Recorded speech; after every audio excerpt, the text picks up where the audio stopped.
Guys, I don't know at what point when you're coaching, I'm trying to tie in how you guys coach and build a team and make everybody feel part of a team because, let's face it, I don't care if it's girls hockey Calgary or in the NHL, you got your best players and they're getting the ice time. And in Calgary, we have a program called Instat. Are you familiar with that, Chris and Dom? Yeah, we use that as well. Yeah. And I'm finding the coaches need to balance the minutes better to build a team. And they create their special teams from the drop of the puck at the beginning of the season. And some of them that double shift the best players on both, well, that obviously affects minutes for others to get an opportunity. And I think, Chris, in terms of what you said, affects their confidence and their self belief. So I'm curious to everybody on here, what is the balance to get the most out of your team, to get the result you want without having them lose a belief that they're good enough to be there and feel a part of it? Chris, can you speak to that? Yeah, I mean, I think if I'm being completely honest, I think that's a real challenge, and we think about it a lot here. Um, I would just start by saying, and I'll try to be concise with it because I think there's a lot of nuance to it. That just the day to day of things that happen and how you respond to it. But to start, I think our approach here is that there are like we have expectations, standard, identity, non-negotiables, right? Like no matter who you are, you're going to track back on pucks. No matter who you are, you're going to be you're going to be open to blocking shots, and whatever those standards are that are for everybody, we just really have to be clear about it. And then, through practice, celebrate when it happens. When it doesn't, hold players accountable in various ways. But we're really clear about this is who we are, and no matter what your skill set, this is the expectation. Um, from there, I think I'm listening to you, Wally, talk about everyone feeling a sense of belonging. We do our best to try to find roles for as many players as we can. And so, right now for us, we have a lot of injuries right now, but when those injuries aren't, or when those players come back, we don't have the same six forwards on the power play as on the penalty kill. Um, we try to find kids who will really value this idea of like, hey, when we take a penalty, this is my responsibility, and they own that, right? They may be third line players, they may be players who maybe don't see a lot of offensive zone face-off time, but they own that and they jump over the boards with enthusiasm and excitement. Certainly, we have some players who it overlaps for, but I think we're at our best when we have everybody embracing the role that they take on. I'll just say real quick, within that is the nuance of just a lot of communication and a lot of conversations. Because to your point, the players who play a lot, generally speaking, are happy. The players who, get 8 to 10 minutes a night want more. And we as coaches, I think specifically in this generation, we have to approach those conversations from a place of those kids just want to help. They just want to be that much more a part of it. They're not selfish. They just want to help the team. And so our ability to communicate with them on, okay, here's why we did what we did in this moment, and here's what we want to work together on to help you gain more ice time, gain more critical minutes, if you want to call it that. Um, that communication, those conversations are so important. And then there's a lot of other stuff we could talk about, which is, communicating with our captains about kids who are struggling and making sure that those kids are putting their arm around the players who maybe aren't getting as much ice time. Because in the end, and I think everybody here can I would think agree with this. Like, we're the coaches, right? We're the ones making the decision that frustrates them. So yes, we have to communicate, we have to support, we have to try to develop, but it means a heck of a lot more when, you're a sophomore and you want to play more and the senior captain puts their arm around you and says, hey, you're doing a great job. Just stick with it. You're going to get your opportunity. And so just kind of the nuance of working within the group to make sure our kids feel a sense of belonging. But yeah, I mean, that's kind of how we do it. There's the non-negotiables, and then there's the trying to find roles for everybody, and the communication part of it when it isn't going as well as certain players might genuinely want it to go. Dom, can you speak to that? Yeah, I mean, in my experience, because obviously you all the goal is to be successful at the end, as successful as you can be. And any team that I've been a part of that has had, coaches have found a way to be able to use everybody and, to have, people in certain roles. And, I know, speaking because I remember I dealt with this in Europe more extensively, is that, like I mentioned, there's like 4 imports on a team. And so the difference between the better teams in Switzerland anyways, and then the other ones, is that like the imports pretty much cancel each other out. All the imports were roughly of the same level.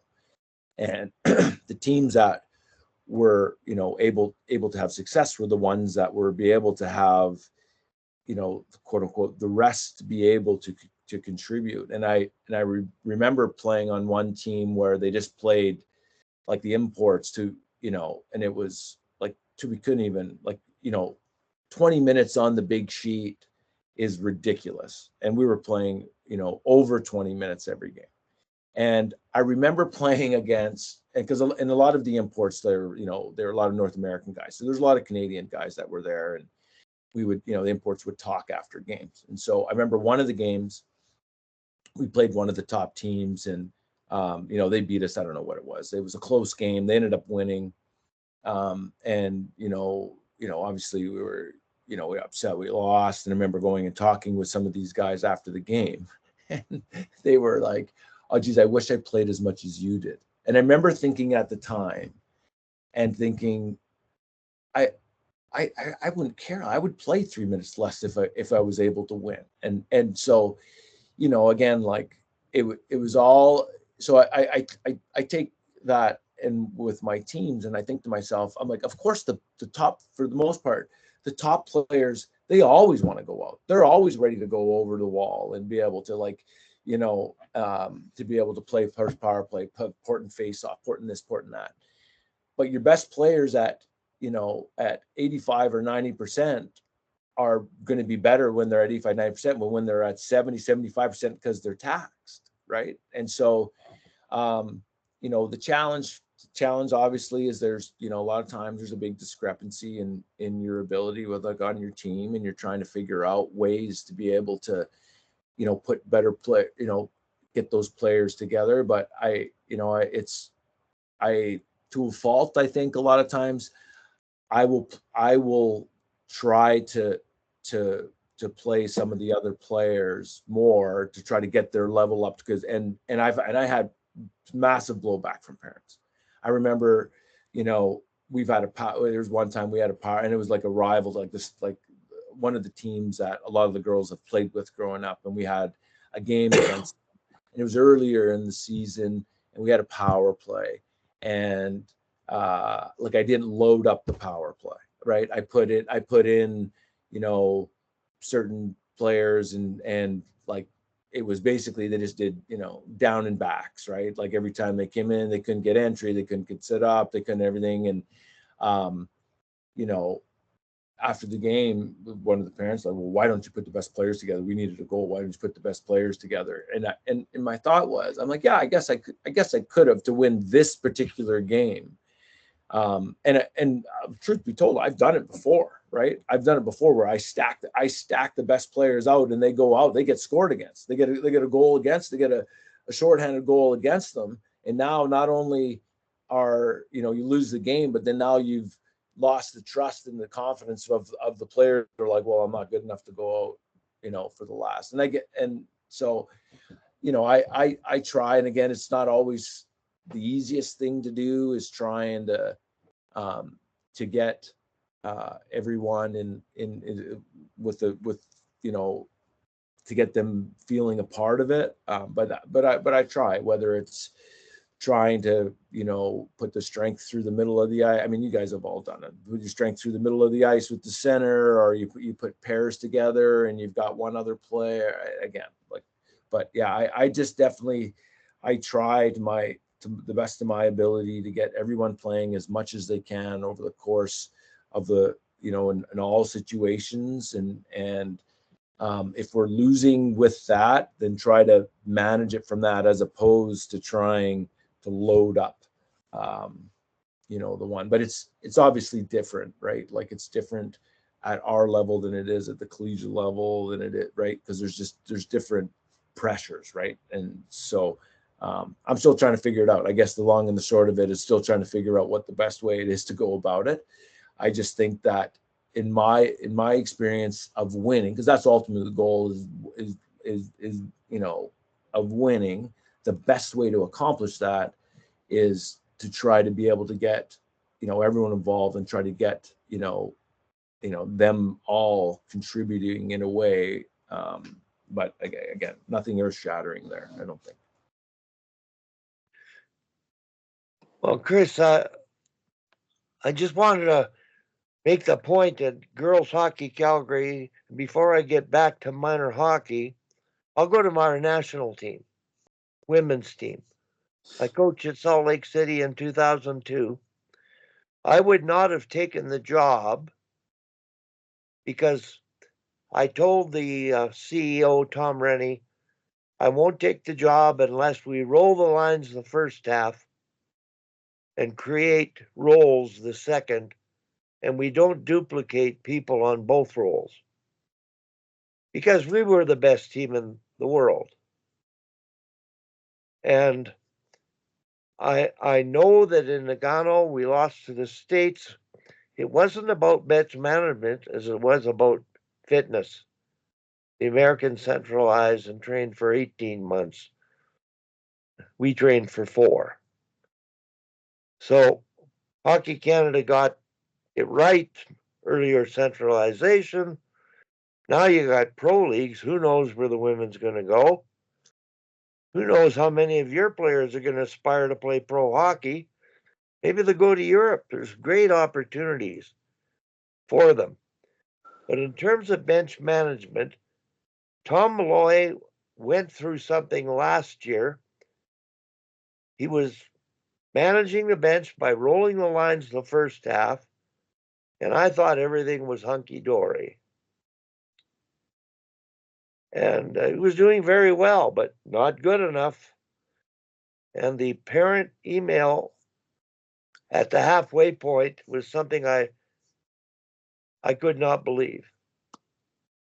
It was like, what are you doing? Telling us how to coach, who should be with who. Why aren't we doing this? And I think Tom got aware of that. He's changed a little bit, getting everybody an opportunity, but at U15, deciding the role by Christmas. And now Jordan's coaching AAA. And I think Jordan's being criticized by some for rolling the lines and giving everybody an opportunity too much. I don't think so. But this is what we're faced in girls hockey Calgary. I watched a U13 game last night. I had a 24-hour rule here because the team that won shortened the bench and got the best players out. And these are 11 and 12-year-old girls. The other team that lost, that outplayed the team that won, it rolled the lines until the last 3 minutes. And we're trying to find out what's the balance in development and winning. And it's sort of like the art of coaching that I'm talking about here. And I sent you an email, I think, Chris, that we had a guest on, Kerry Baracco, a year ago. I coached him as a 14-year-old, and I coached him right up in junior hockey. And he's won 4 national championships at the U18 AAA level. And his bench management, where everybody appreciated their role, he morphed it and did it in such a way that they played beyond their expectations. So to me, there's an art to the whole process. Jordan, can you talk a bit about your philosophy? And then I'll get Tom to talk a little bit about his. Well, I don't know whether I can call it my philosophy, Wally. It's one that I've stolen from others and it's evolved from my playing days to coaching, in that understanding that piece that you're talking about, and everybody accepting a role and having a role. That any of the teams that I played on that we had success, that having a role part was important, and then accepting it was the second most important piece to it. If you didn't feel like you had a role in the team, you may as well not have been there. You were just filling jerseys, and that piece. So one of the things that, as you said, Wally, Instat does allow you to do is you can go down and quickly look on the ice time report of any team.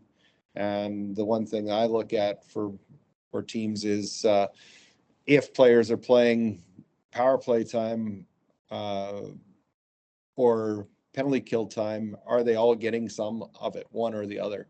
We've had incidences where, of course, it wasn't one or the other, where injuries or whatever has occurred. But for the most part, that's something that we try and balance out. In the first half of the year, we have players playing both, that they get opportunities to play in all situations.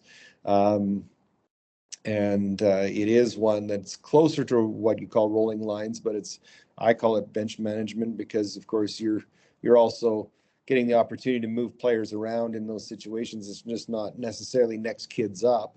It's you're looking down your bench and figuring out, well, that's a 2-minute penalty kill. You can get on X number of players on, so you can mix and match players that are around in that piece.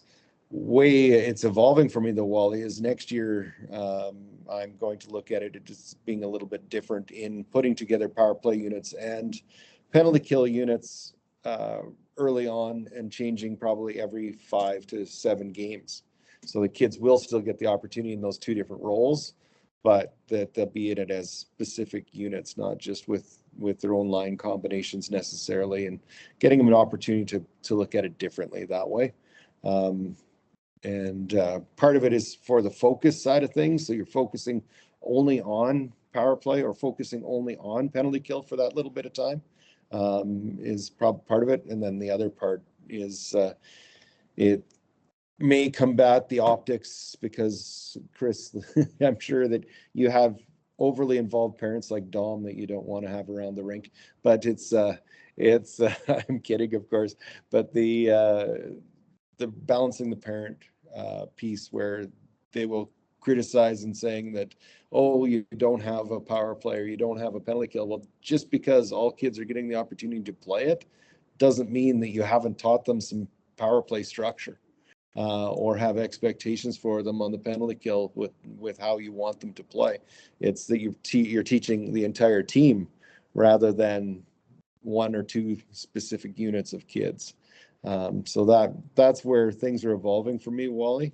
But I think that the biggest thing is that with these teams being fully recruited and fully coach picked or coaching staff picked, it's our responsibility to make sure that we develop these players so they can play in one or both of those roles. Like, I still think back to a coach that I had, that when he was coaching in Detroit, and saying that of course your best players should be able to play both. And he was talking about Pavel Datsyuk in the playoffs playing on the penalty kill. And he said, no, we're not going to have Pavel Datsyuk killing penalties in middle of the season when the games don't seem to mean nearly as much. But of course, you want the person with your surest hands out there when the game is really on the line in the playoffs and that sort. So things may evolve even more, Wally, as it goes on in certain situational play. But it's much like you talk about. It's probably in a key moment in the last 3 minutes or the last 5 minutes of a game or a period, not the entire game, because it's if you look at it and look at Instat and look at the Oilers versus Panthers last year, Panthers balanced their lineup a heck of a lot more in those 7 games than the Oilers did. And I'm not saying that that's the full reason why they lost, but it could be a contributing factor to why a team that arguably has a deeper lineup of the best players in the world on it couldn't win. Well, Chris, I just wanted to mention that you've got 2 girls hockey Calgary coaches here, Tom U15, Jordan U18. The goal of those players is to make the AAA team, and the goal of the AAA team, I think, is to make the highest level. And that may be a scholarship. And it might not be NCAA, it might be CIS. It might be level 1, level 2, level 3. But we're at the stage where you get the best kids on an elite team at 11 and 12, and you give them an opportunity, and everybody plays everything. At U13, Tom did that and had some pushback. They wanted him to shorten the bench sooner, manage the bench more to their satisfaction. And Tom learned a lot from that, and he's having a great year this year. But I think he's figuring out how to balance, satisfy the parents, and yet make the players feel valued. Tom, can you talk to that and bench management and what you're doing now?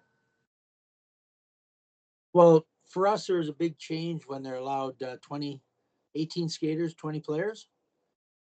Because with that, you can have 2 power play units and 2 penalty killing units. So what we did 4 months before Christmas, everybody was on the power play for 1 month. And everybody killed penalties for 1 month. And then after Christmas here, we've kind of taken the ones that were the best at the power play. And we have 2 power play units. That does change a little bit, but it doesn't whatever. So everybody on our team has been on power play for 1 month. So they can't say, I played all year and it was never on the power play. So anyways, I'm just planning my practice for tonight. And what we'll do is 1 power play go down with Jim and walk through the 5-0 kind of stuff. Well, the other will be with me, and I'm going to do the Bob Johnson power play game, where what happens is they're there, and I send in 1 player for about 8-10 seconds as hard as they can while the power play tries to score. And I go through everybody, and then I start sending in 2 players. And, now the power play has to move the puck really quick. And the other end, they're working the power play. And then we switch, and the other ones go against it. But they're specific power plays. And we did that before when we rotated the 4. But it seems to work pretty good. You're not, like that thing last year, the parent solution was put your best players on the ice all the time. But they all, they come first day, and the first thing they do to play is they got to hand a check for $4,500. Everybody does. And then within a week there was a $1,500 cash call. So everybody's in it, and they're really in it. We had parents traveling up in blizzard to watch us play in Grand Prairie, you know.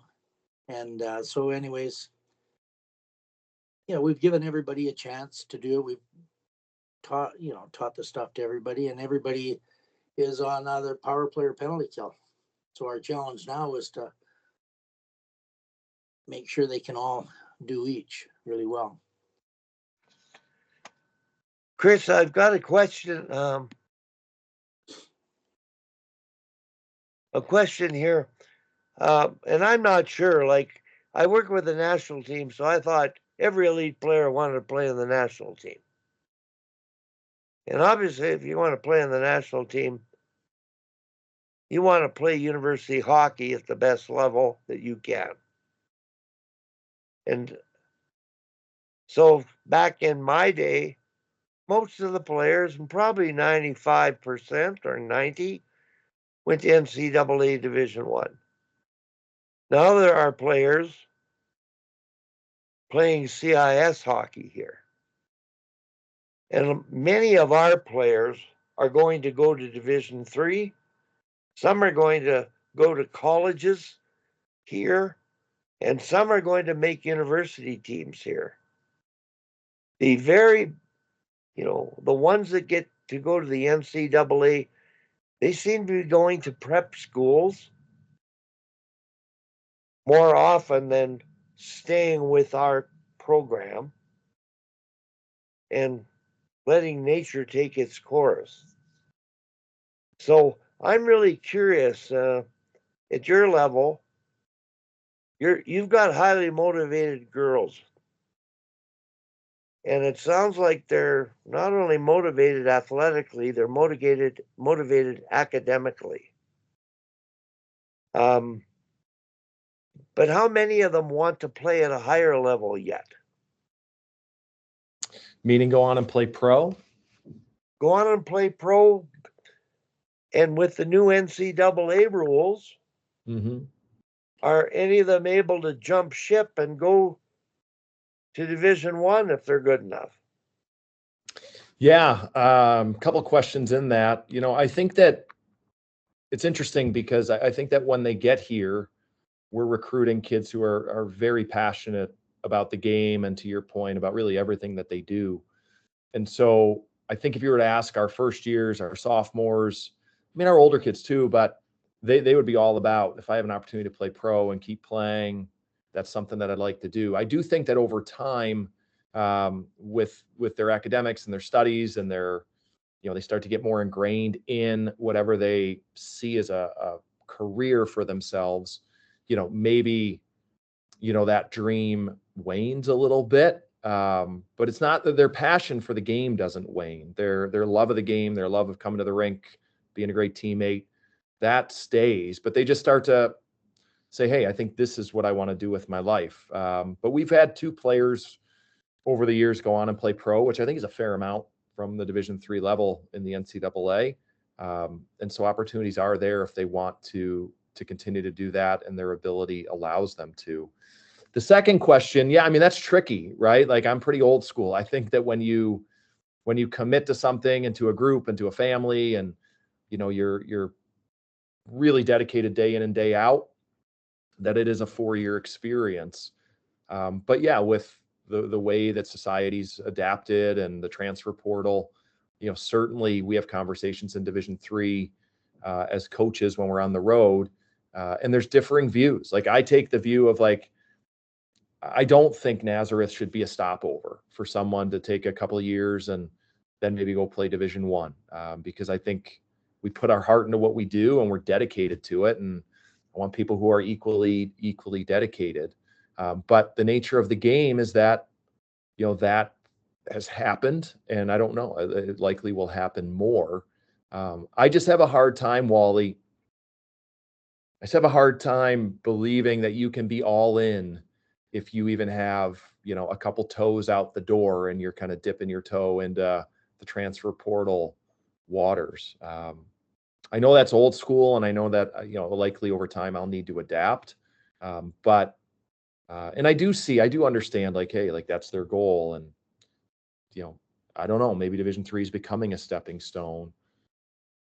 I haven't gotten there yet. And I also believe, honestly, in the women's game that they value family and connectivity and belonging so much that if we're doing things as well as we want to, they don't want to leave.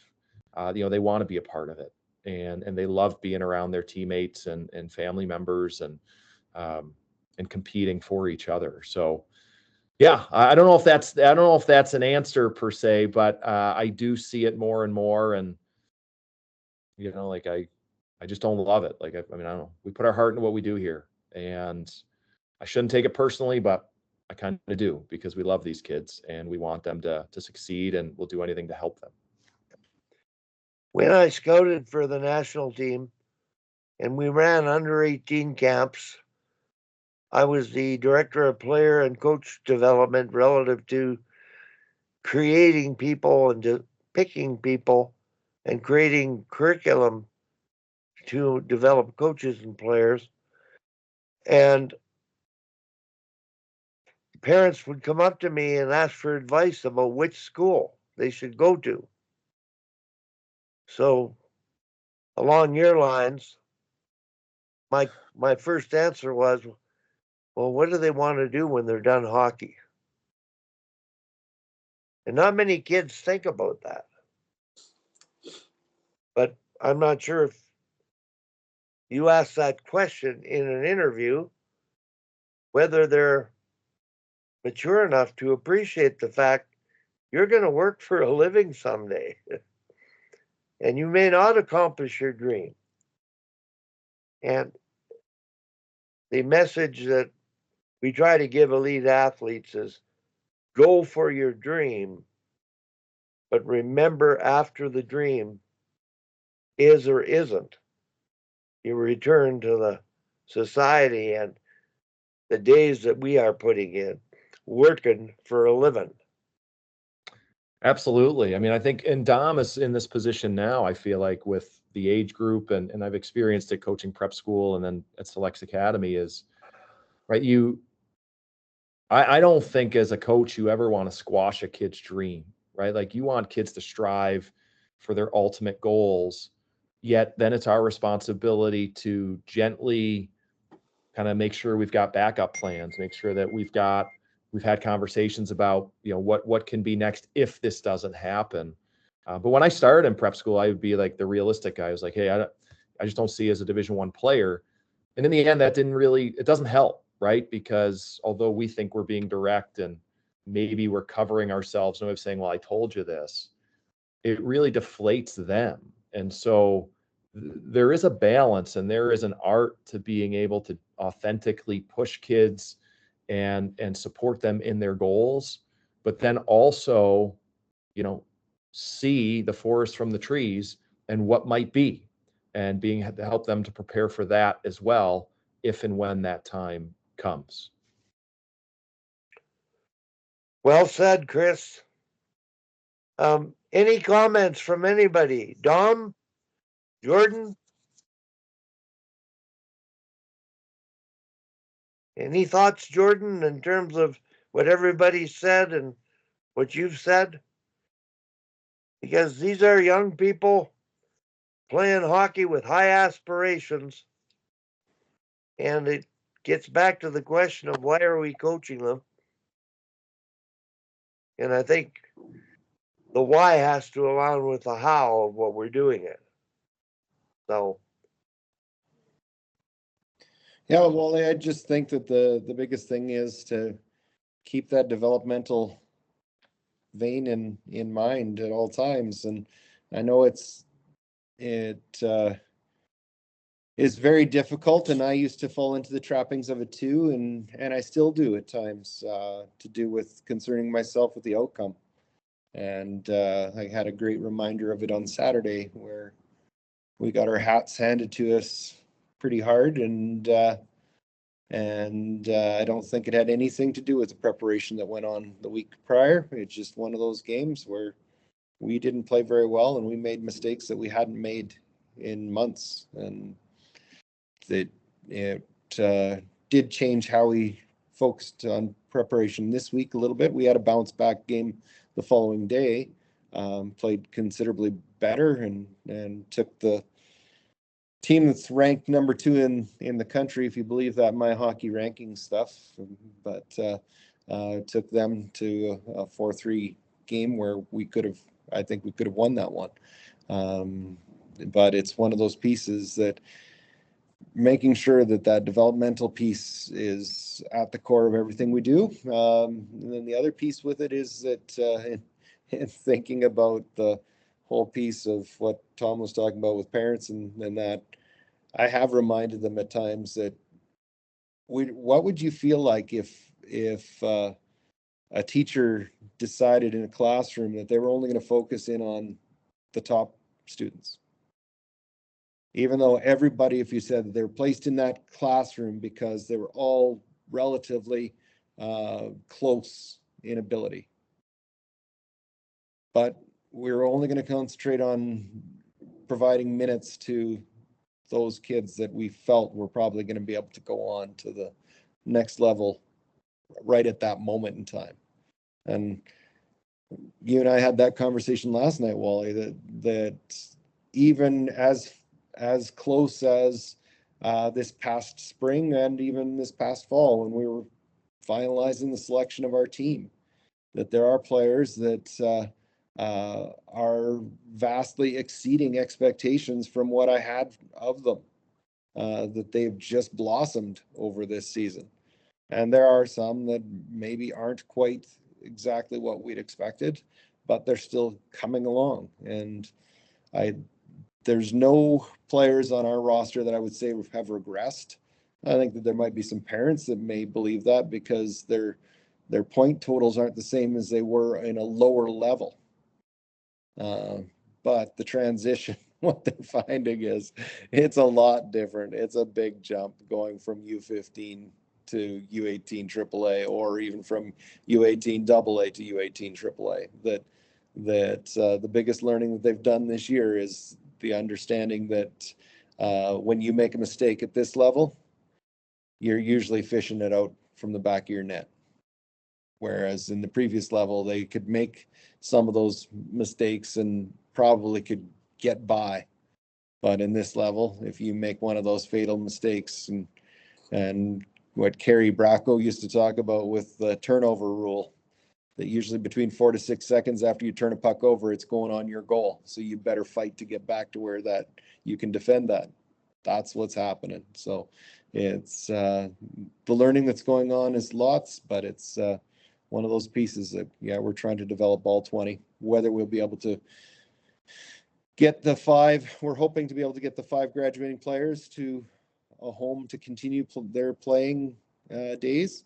And then the other part is hoping, because of the way that our programs work, where it's open borders in the wild west, that hopefully that the other 15 players do decide to return so that we can continue on our developmental journey.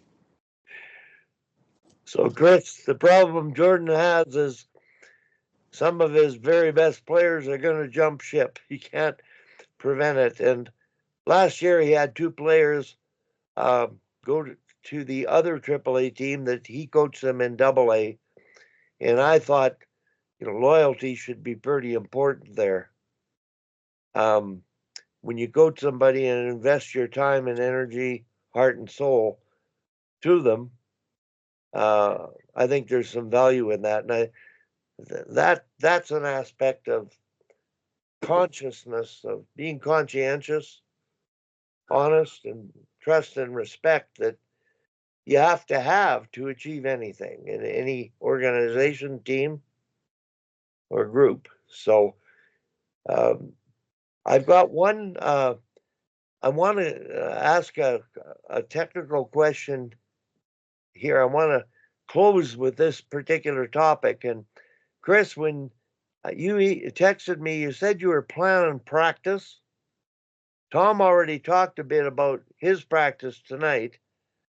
And you should know, Tom has a site, ABCs of Coaching. Make sure you Google it. It's unreal. Anyway, what are you working on in today's practice and why? Good question. Before I answer, I do want to point, I think Jordan was mentioning, or the whole group was mentioning bench management and development. And, as a parent of 13-year-olds, the idea of everybody playing and everybody having opportunity, I think is so important, simply from the perspective of there's so much time ahead of them and the confidence piece. But the other point I want to make, and Dom made this in his own journey, like the idea, like the kids need to learn, whether they score 100 points in a year or 4 points in a year. Like, they have to learn to play the game the right way, because even at our level at Division III, it's pretty rare that somebody comes in and just dominates right off the bat. Like, I don't know if parents listen to this but like, if you only know one way to play, if you are only a top 6 skill oriented player and you go to Division I school, you go CIS, you go Division III, there's an adjustment. And if you can't make that adjustment, and there isn't, right, like, you don't have the other fundamental skills on how to defend, or, I don't know, just how to play within structure, it's going to be hard for you to find time. And so the most well-rounded players are the players who can slot up and down the lineup as a first year and play.